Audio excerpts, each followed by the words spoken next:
The Woman in White by Wilkie Collins. Read by Julie Bynum. Track 23.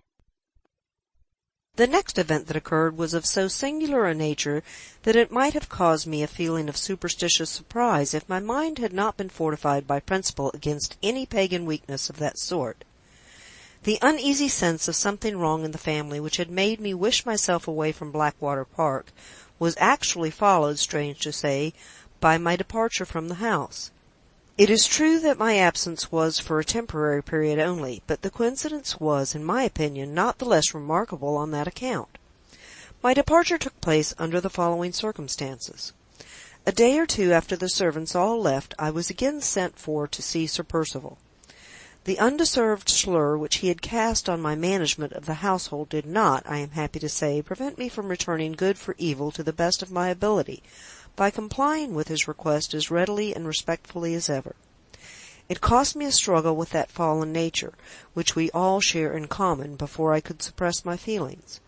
Being accustomed to self-discipline, I accomplished the sacrifice. I found Sir Percival and Count Fosco sitting together again. On this occasion his lordship remained present at the interview, and assisted in the development of Sir Percival's views. The subject to which they now requested my attention related to the healthy change of air by which we all hoped that Miss Halcombe and Lady Glyde might soon be enabled to profit.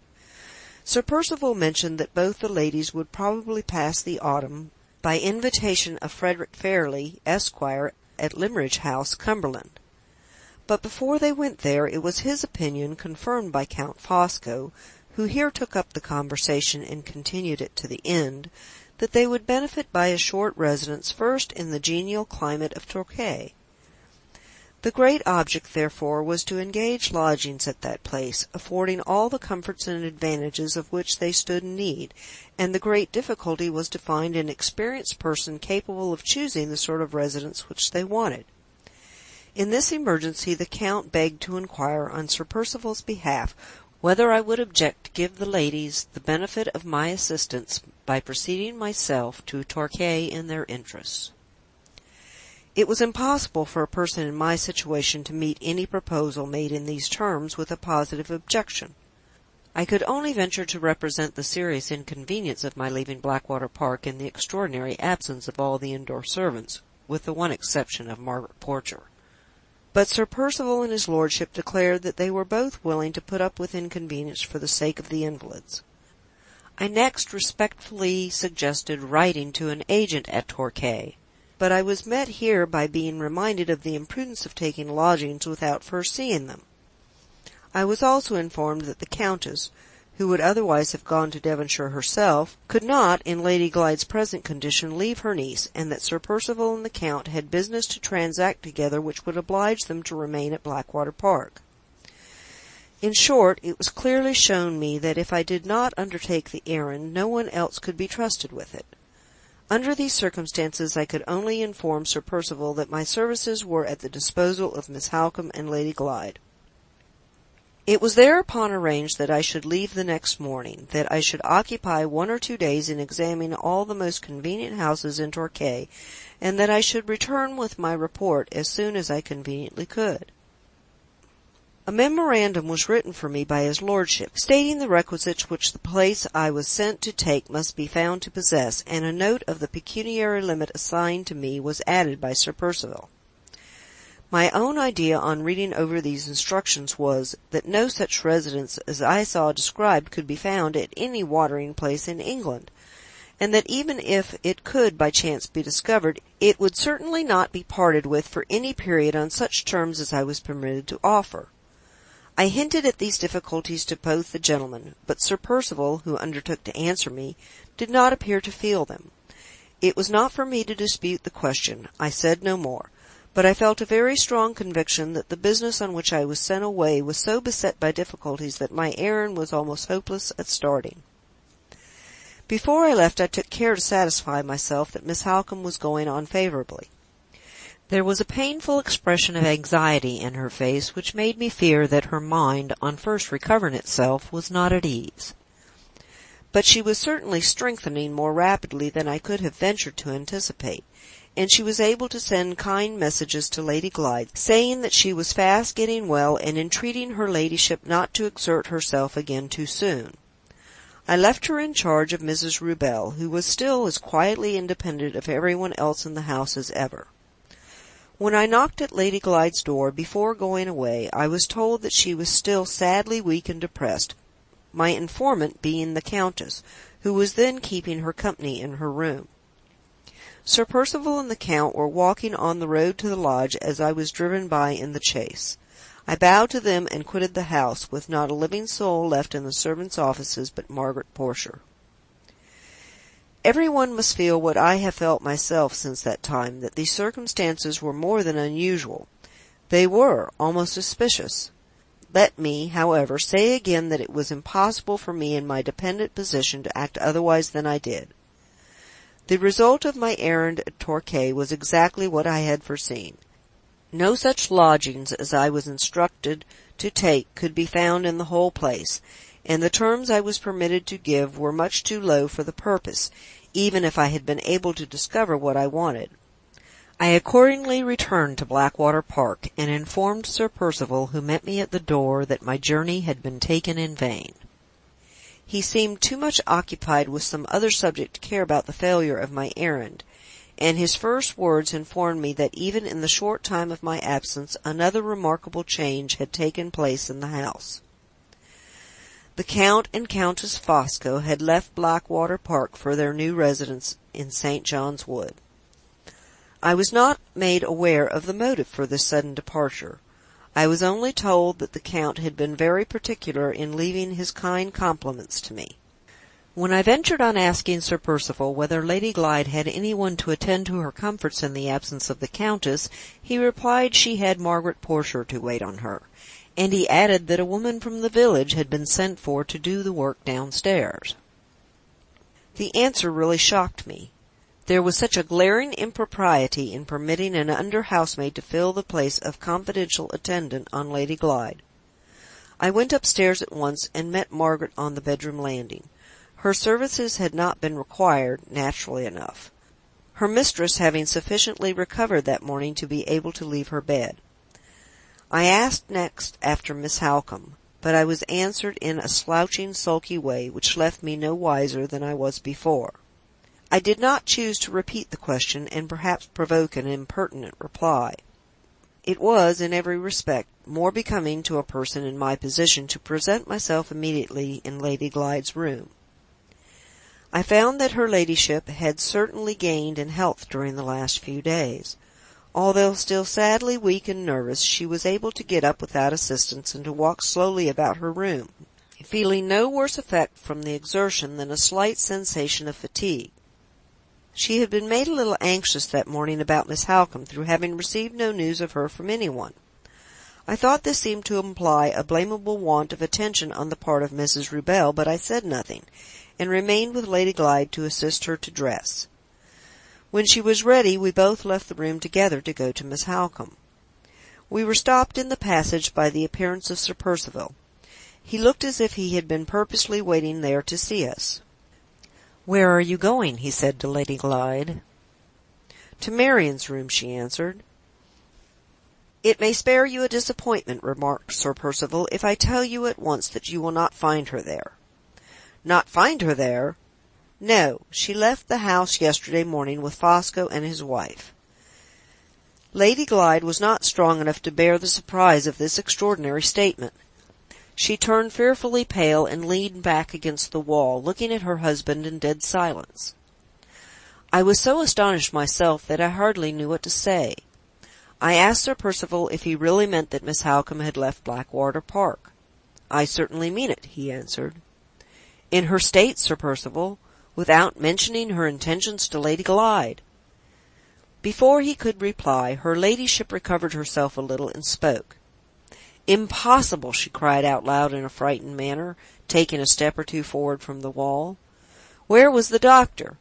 Where was Mr. Dawson when Marian went away?"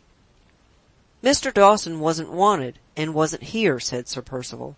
"He left of his own accord, which is enough of itself to show that she was strong enough to travel.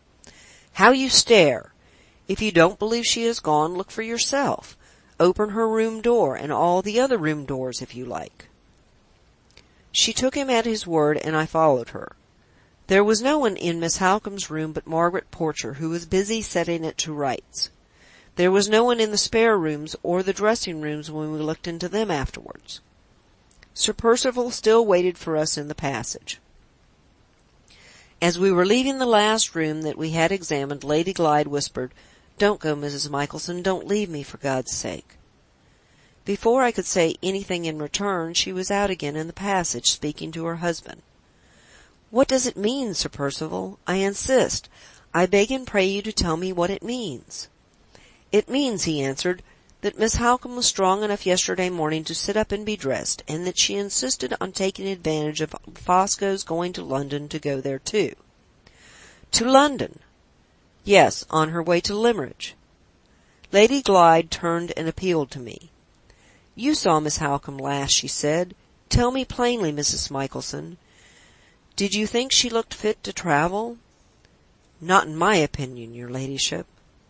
Sir Percival, on his side, instantly turned and appealed to me also. "Before you went away," he said, "did you or did you not tell the nurse that Miss Halcombe looked much stronger and better?" "I certainly made the remark, Sir Percival." He addressed her ladyship again the moment I offered that reply. "Set one of Mrs. Michelson's opinions fairly against the other," he said, "and try to be reasonable about a perfectly plain matter. If she had not been well enough to be moved, do you think we should any of us have risked letting her go? She has got 3 competent people to look after her, Fosco and your aunt and Mrs. Rubel, who went away with them expressly for that purpose. They took a whole carriage yesterday and made a bed for her on the seat in case she felt tired. To-day Fosco and Mrs. Rubel go with her themselves to Cumberland." "Why does Marion go to Limmeridge and leave me here by myself?" said her ladyship, interrupting Sir Percival. "Because your uncle won't receive you till he has seen your sister first," he replied. "Have you forgotten the letter he wrote to her at the beginning of her illness? It was shown to you, you read it yourself, and you ought to remember it." "I do remember it." "If you do, why should you be surprised at her leaving you? You want to be back at Limmeridge, and she has gone there to get your uncle's leave for you on his own terms." Poor Lady Glyde's eyes filled with tears. "Marion never left me before," she said, "without bidding me good-bye." "She would have bid you good-bye this time," returned Sir Percival, "if she had not been afraid of herself and of you. She knew you would try to stop her. She knew you would distress her by crying. Do you want to make any more objections? If you do, you must come downstairs and ask questions in the dining-room. These worries upset me. I want a glass of wine." He left us suddenly. His manner all through this strange conversation had been very unlike what it usually was. He seemed to be almost as nervous and fluttered every now and then as his lady herself. I should never have supposed that his health had been so delicate, or his composure so easy to upset. I tried to prevail on Lady Glyde to go back to her room, but it was useless. She stopped in the passage with the look of a woman whose mind was panic-stricken. "Something has happened to my sister," she said. "Remember, my lady, what surprising energy there is in Miss Halcombe," I suggested. "She might well make an effort which other ladies in her situation would be unfit for.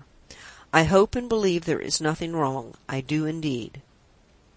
"I must follow Marion," said her ladyship, with the same panic-stricken look. "I must go where she has gone. I must see that she is alive and well with my own eyes. Come down with me to Sir Percival." I hesitated, fearing that my presence might be considered an intrusion. I attempted to represent this to her ladyship, but she was deaf to me.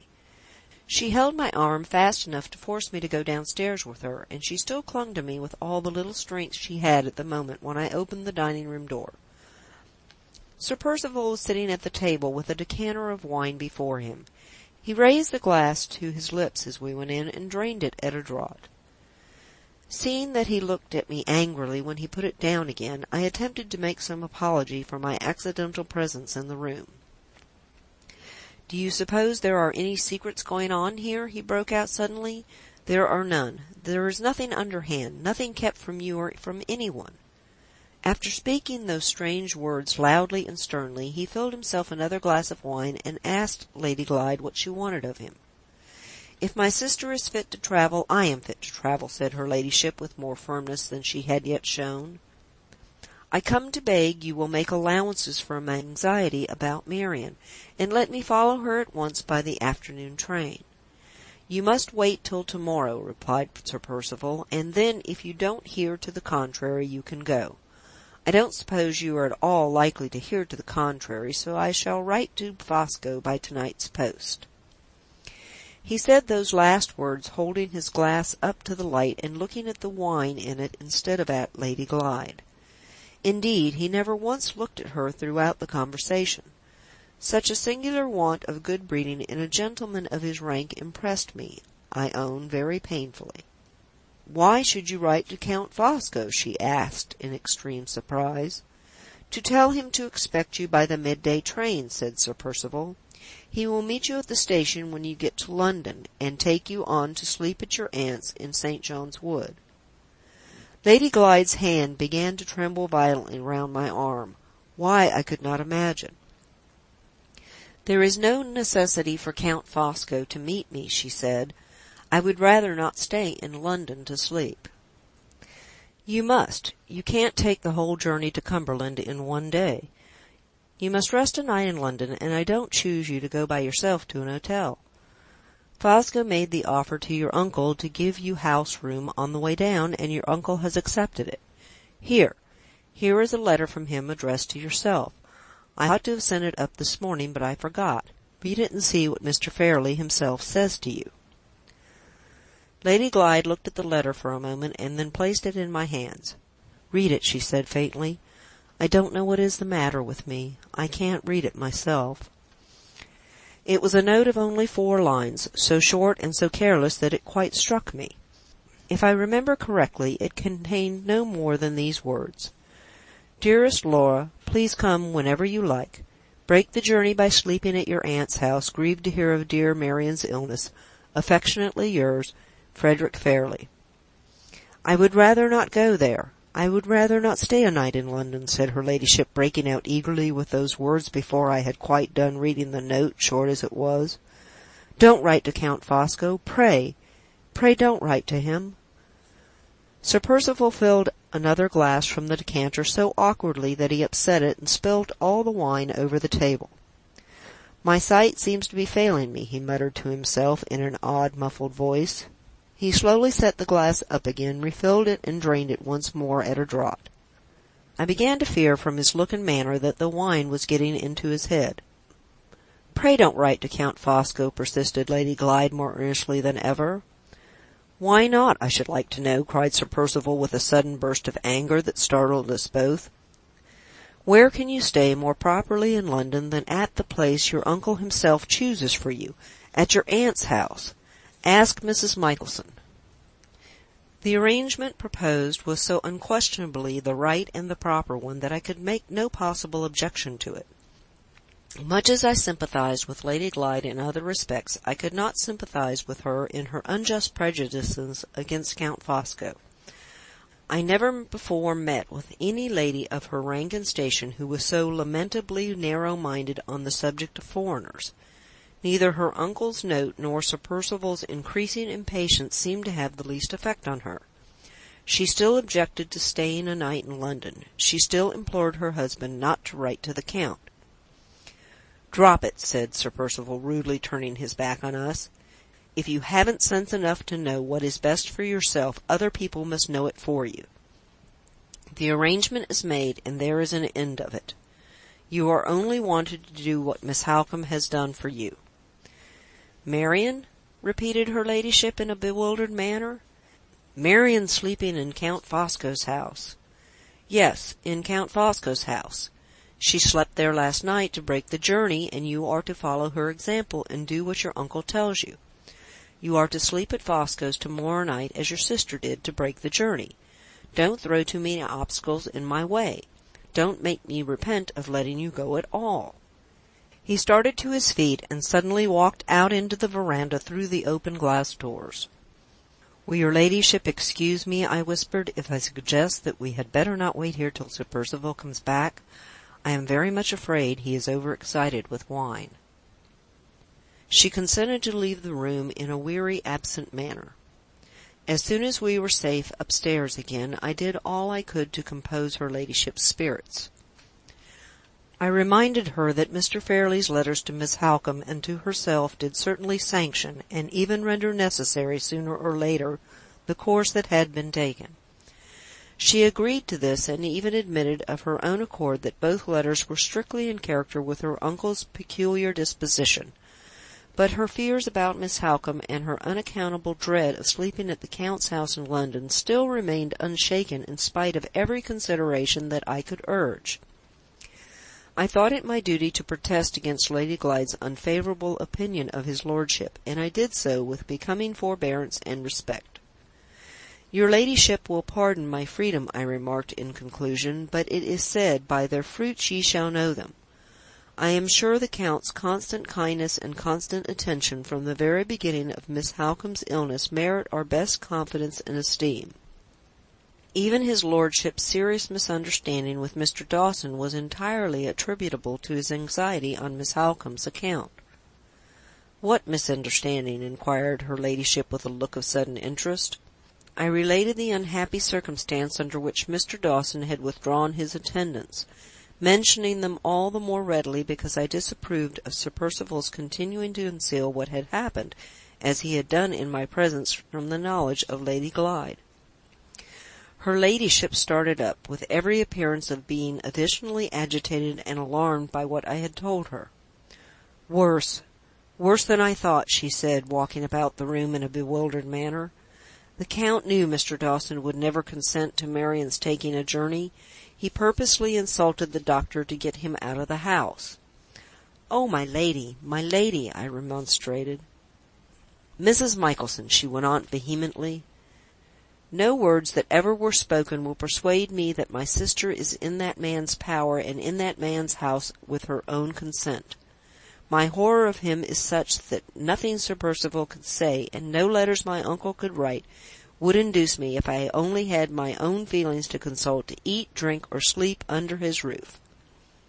But my misery of suspense about Marian gives me the courage to follow her anywhere, to follow her even into Count Fosco's house."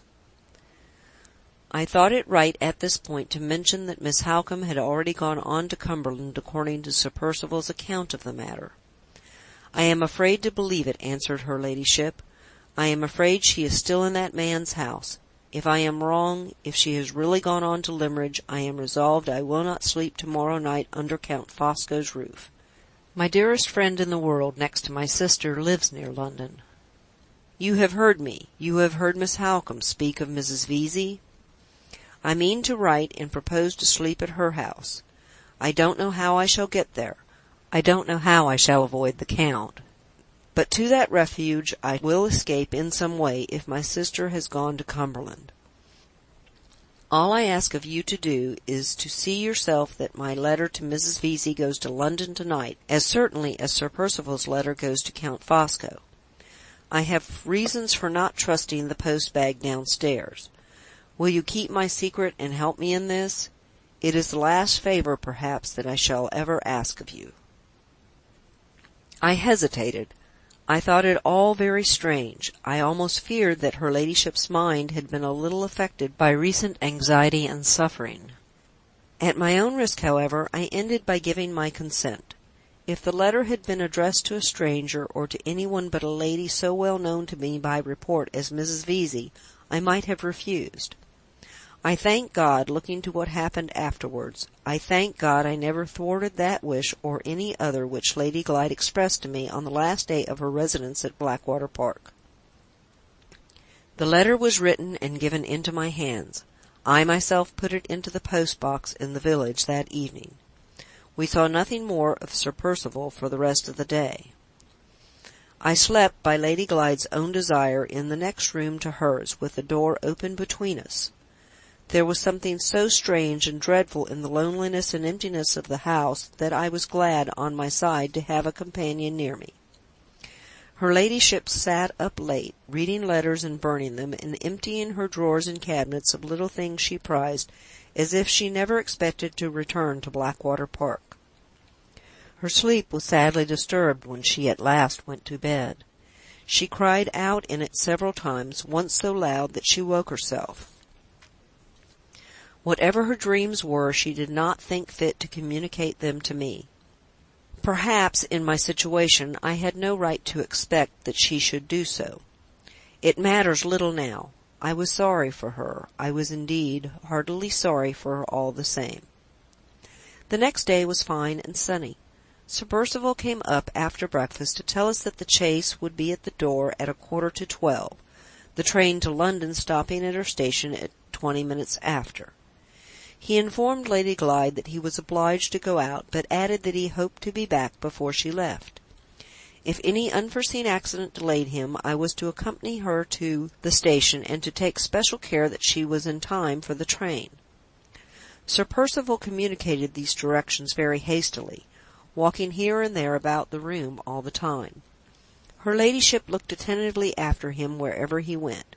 He never once looked at her in return.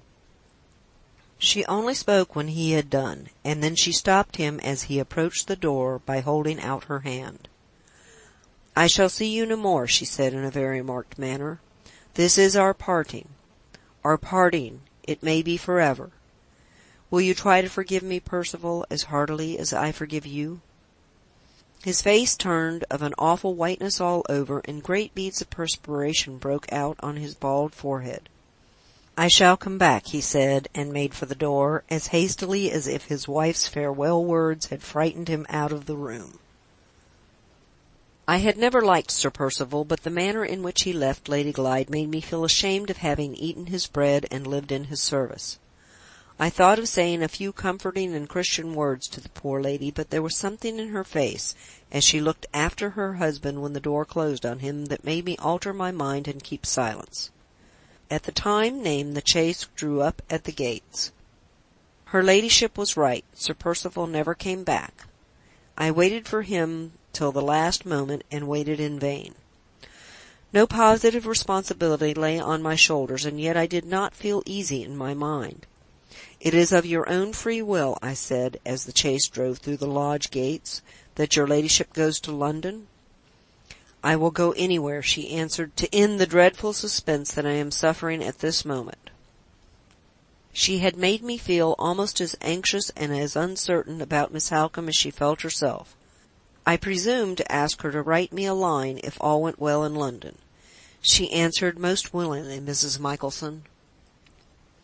"We all have our crosses to bear, my lady," I said, seeing her silent and thoughtful after she had promised to write. She made no reply. She seemed to be too much wrapped up in her own thoughts to attend to me.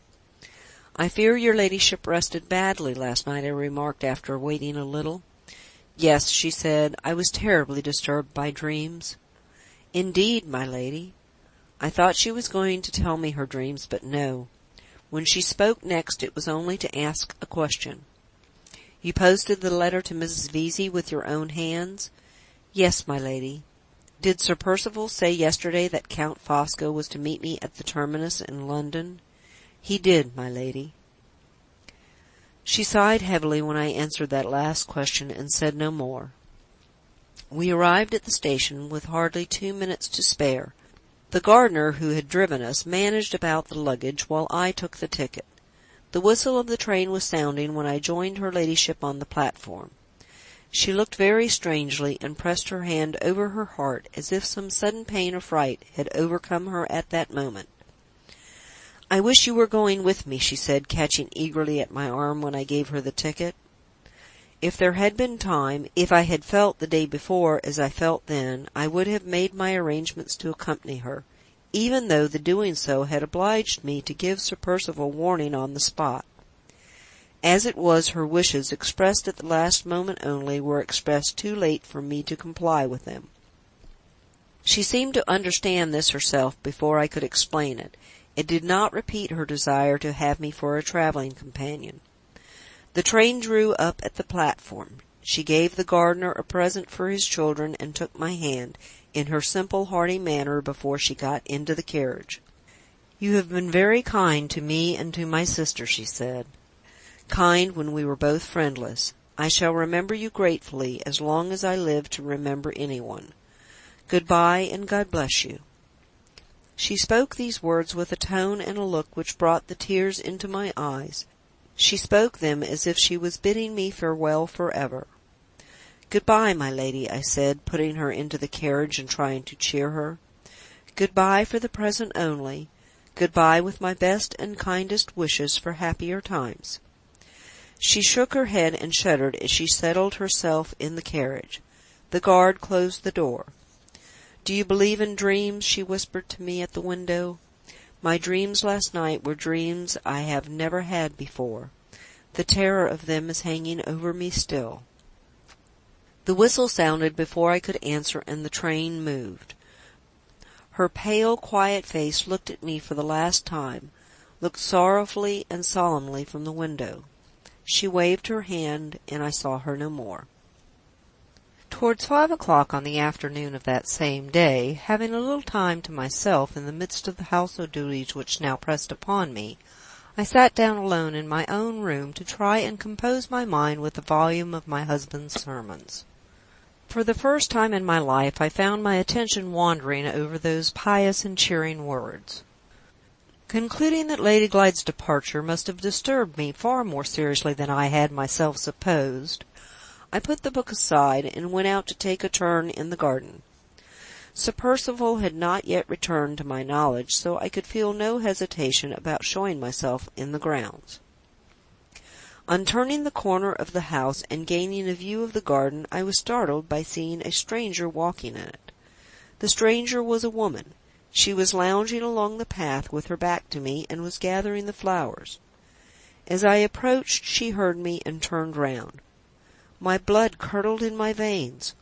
The strange woman in the garden was Mrs. Rubel. I could neither move nor speak. She came up to me as composedly as ever, with flowers in her hand. "What is the matter, ma'am?" she said quietly. "You here?" I gasped out. "Not gone to London? Not gone to Cumberland?" Mrs. Rubel smelt at her flowers with a smile of malicious pity. "Certainly not," she said. "I have never left Blackwater Park." I summoned breath enough and courage enough for another question. "Where is Miss Howcome?" Mrs. Rubel fairly laughed at me this time, and replied in these words: "Miss Howcome, ma'am, has not left Blackwater Park either." When I heard that astounding answer, all my thoughts were startled back on the instant to my parting with Lady Glyde. I can hardly say I reproached myself, but at that moment I think I would have given many a year's hard savings to have known 4 hours earlier what I knew now. Mrs. Rubel waited, quietly arranging her nosegay as if she expected me to say something. I could say nothing. I thought of Lady Glyde's worn-out energies and weakly health, and I trembled for the time when the shock of the discovery that I had made would fall on her. For a minute or more my fears for the poor ladies silenced me. At the end of that time Mrs. Rubel looked up sideways from her flowers and said, "Here is Sir Percival, ma'am, returned from his ride." I saw him as soon as she did. He came towards us, slashing viciously at the flowers with his riding-whip. When he was near enough to see my face, he stopped, struck at his boot with the whip, and burst out laughing so harshly and so violently that the birds flew away startled from the tree by which he stood. "Well, Mrs. Michelson," he said, "you have found it out at last, have you?" I made no reply. He turned to Mrs. Rubel. "When did you show yourself in the garden?" "I showed myself about half an hour ago, sir. You said I might take my liberty again as soon as Lady Glyde had gone away to London." "Quite right. I don't blame you. I only asked the question." He waited a moment and then addressed himself once more to me. "You can't believe it, can you?" he said mockingly. "Here, come along and see for yourself." He led the way round to the front of the house. I followed him, and Mrs. Rubel followed me. After passing through the iron gates he stopped, and pointed with his whip to the disused middle wing of the building. "There," he said, "look up at the first floor. You know the old Elizabethan bedrooms? Miss Halcombe is snug and safe in one of the best of them at this moment. Take her in, Mrs. Rubel. You have got your key. Take Mrs. Michelson in, and let her own eyes satisfy her that there is no deception this time." The tone in which he spoke to me, and the minute or two that had passed since we left the garden, helped me to recover my spirits a little. What I might have done at this critical moment, if all my life had been passed in service, I cannot say. As it was, possessing the feelings, the principles, and the bringing up of a lady, I could not hesitate about the right course to pursue. My duty to myself and my duty to Lady Glyde alike forbade me to remain in the employment of a man who had shamefully deceived us both by a series of atrocious falsehoods. "I must beg permission, Sir Percival, to speak a few words to you in private," I said. "Having done so, I shall be ready to proceed with this person to Miss Halcombe's room." Mrs. Rubel, whom I had indicated by a slight turn of my head, insolently sniffed at her nosegay, and walked away with great deliberation towards the house door. "Well," said Sir Percival sharply, "what is it now?" "I wish to mention, sir, that I am desirous of resigning the situation I now hold at Blackwater Park." That was literally how I put it. I was resolved that the first words spoken in his presence should be words which expressed my intention to leave his service. He eyed me with one of his blackest looks, and thrust his hands savagely into the pockets of his riding-coat. "Why?" he said. "Why, I should like to know?" "It is not for me, Sir Percival, to express an opinion on what has taken place in this house. I desire to give no offence. I merely wish to say that I do not feel it consistent with my duty to Lady Glyde and to myself to remain any longer in your service." "Is it consistent with your duty to me to stand there, casting suspicion on me to my face?" he broke out in his most violent manner. "I see what you're driving at. You have taken your own mean, underhand view of an innocent deception practised on Lady Glyde for her own good. It was essential to her health that she should have a change of air immediately, and you know as well as I do she would never have gone away if she had been told Miss Halcombe was still left here. She has been deceived in her own interests, and I don't care who knows it. Go, if you like. There are plenty of housekeepers as good as you to be had for the asking. Go when you please, but take care how you spread scandals about me and my affairs when you're out of my service. Tell the truth, and nothing but the truth, or it will be the worse for you. See Miss Halcombe for yourself. See if she hasn't been as well taken care of in one part of the house as in the other. Remember the doctor's own orders that Lady Glyde was to have a change of air at the earliest possible opportunity. Bear all that well in mind, and then say anything against me and my proceedings, if you dare." He poured out these words fiercely, all in a breath, walking backwards and forwards, striking about him in the air with his whip. Nothing that he said or did shook my opinion of the disgraceful series of falsehoods that he had told in my presence the day before, or of the cruel deception by which he had separated Lady Glyde from her sister, and had sent her uselessly to London when she was half distracted with anxiety on Miss Halcombe's account. I naturally kept these thoughts to myself, and said nothing more to irritate him, but I was not the less resolved to persist in my purpose. A soft answer turneth away wrath, and I suppressed my own feelings accordingly when it was my turn to reply. "While I am in your service, Sir Percival," I said, "I hope I know my duty well enough not to inquire into your motives. When I am out of your service, I hope I know my own place well enough not to speak of matters which don't concern me." "When do you want to go?" he asked, interrupting me without ceremony. "Don't suppose I am anxious to keep you. Don't suppose I care about your leaving the house. I am perfectly fair and open in this matter from first to last. When do you want to go?" "I should wish to leave at your earliest convenience, Sir Percival." "My convenience has nothing to do with it. I shall be out of the house for good and all to-morrow morning, and I can settle your accounts to-night. If you want to study anybody's convenience, it had better be Miss Halcombe's. Mrs. Rubel's time is up to-day, and she has reasons for wishing to be in London to-night. If you go at once, Miss Halcombe won't have a soul left here to look after her." I hope it is unnecessary for me to say that I was quite incapable of deserting Miss Halcombe in such an emergency as had now befallen Lady Glyde and herself. After first distinctly ascertaining from Sir Percival that Mrs. Rubel was certain to leave at once if I took her place, and after also obtaining permission to arrange for Mr. Dawson's resuming his attendance on his patient, I willingly consented to remain at Blackwater Park until Miss Halcombe no longer required my services. It was settled that I should give Sir Percival's solicitor a week's notice before I left, and that he was to undertake the necessary arrangements for appointing my successor. The matter was discussed in very few words. At its conclusion, Sir Percival abruptly turned on his heel and left me free to join Mrs. Rubel. That singular foreign person had been sitting composedly on the doorstep all this time, waiting till I could follow her to Miss Halcombe's room. I had hardly walked half-way towards the house when Sir Percival, who had withdrawn in the opposite direction, suddenly stopped and called me back. "Why are you leaving my service?" he asked. The question was so extraordinary after what had just passed between us that I hardly knew what to say in answer to it. "Mind, I don't know why you are going," he went on. "You must give a reason for leaving me, I suppose, when you get another situation." "What reason? The breaking up of the family, is that it?"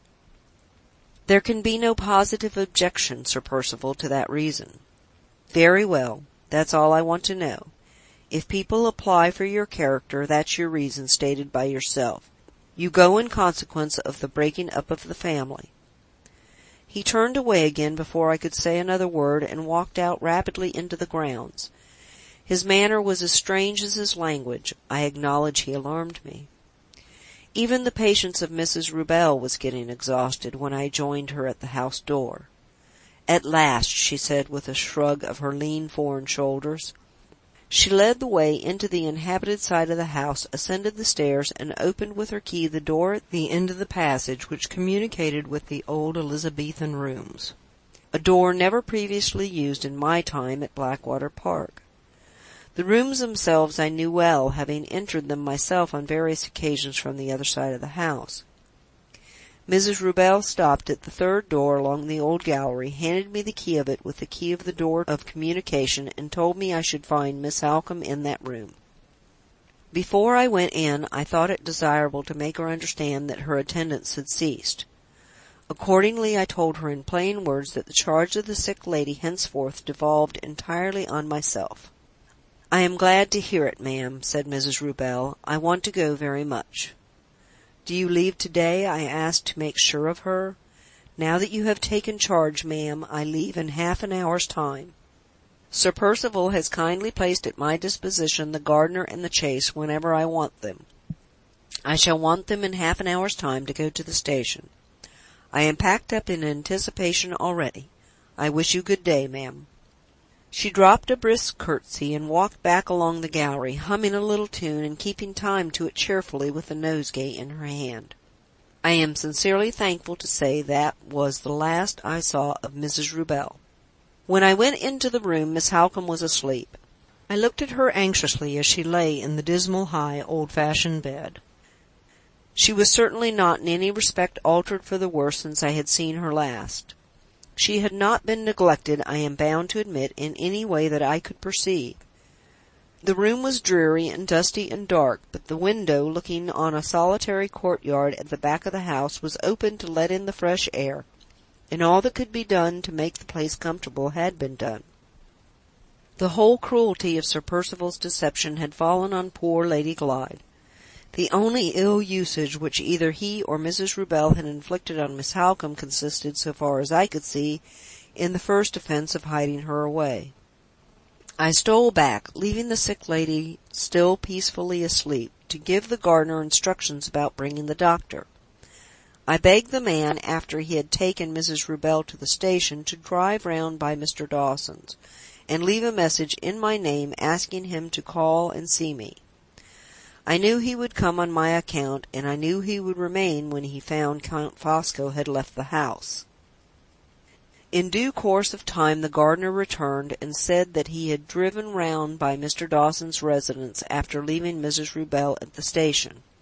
The doctor sent me word that he was poorly in health himself, but that he would call, if possible, the next morning. Having delivered his message, the gardener was about to withdraw, but I stopped him to request that he would come back before dark and sit up that night in one of the empty bedrooms, so as to be within call in case I wanted him. He understood readily enough my unwillingness to be left alone all night in the most desolate part of that desolate house, and we arranged that he should come in between 8 and 9. He came punctually, and I found cause to be thankful that I had adopted the precaution of calling him in.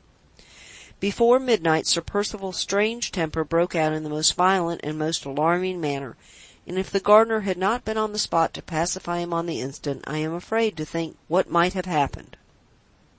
Almost all the afternoon and evening he had been walking about the house and grounds in an unsettled, excitable manner, having, in all probability, as I thought, taken an excessive quantity of wine at his solitary dinner. However that may be, I heard his voice calling loudly and angrily in the new wing of the house, as I was taking a turn backwards and forwards along the gallery the last thing at night.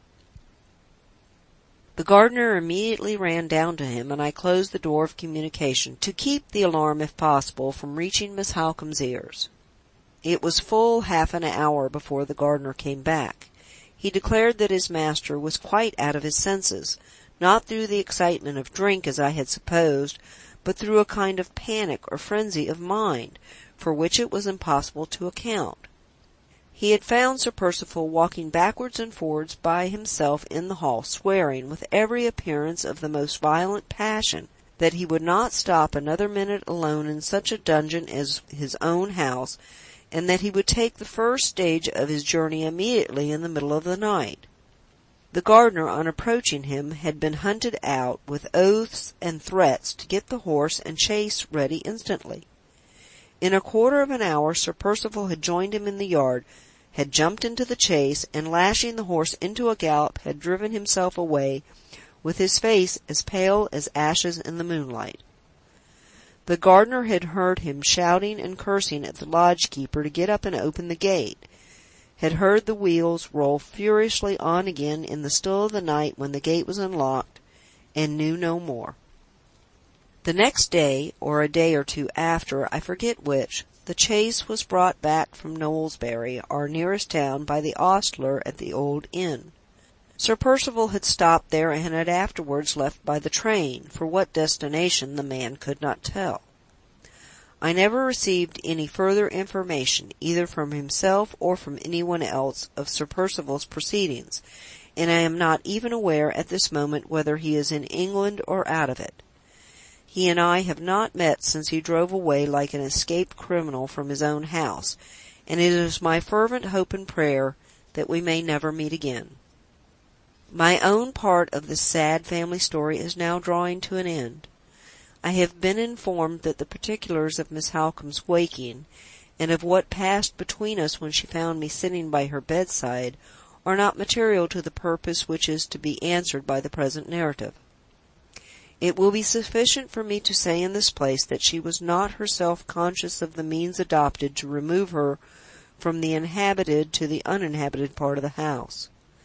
She was in a deep sleep at the time, whether naturally or artificially produced she could not say.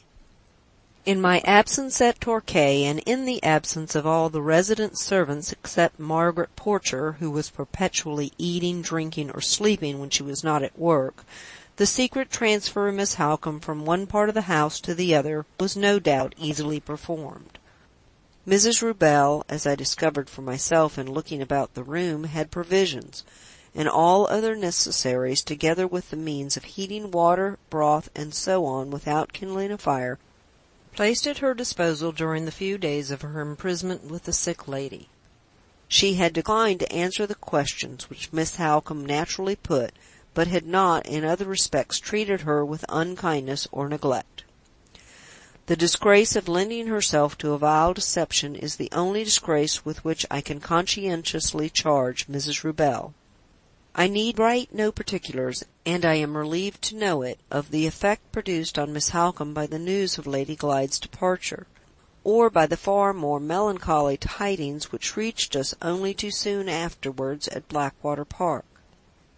In both cases I prepared her mind beforehand as gently and as carefully as possible, having the doctor's advice to guide me, in the last case only, through Dr. Dawson's being too unwell to come to the house for some days after I had sent for him. It was a sad time, a time which it afflicts me to think of, or to write of now. The precious blessings of religious consolation which I endeavoured to convey were long in reaching Miss Halcombe's heart, but I hope and believe they came home to her at last. I never left her till her strength was restored. The train which took me away from that miserable house was the train which took her away also. We parted very mournfully in London. I remained with a relative at Islington, and she went on to Mr. Fairley's house in Cumberland. I have only a few lines more to write before I close this painful statement. They are dictated by a sense of duty. In the first place, I wish to record my own personal conviction that no blame whatever in connection with the events which I have now related attaches to Count Fosco. I am informed that a dreadful suspicion has been raised, and that some very serious constructions are placed upon his lordship's conduct. My persuasion of the Count's innocence remains, however, quite unshaken.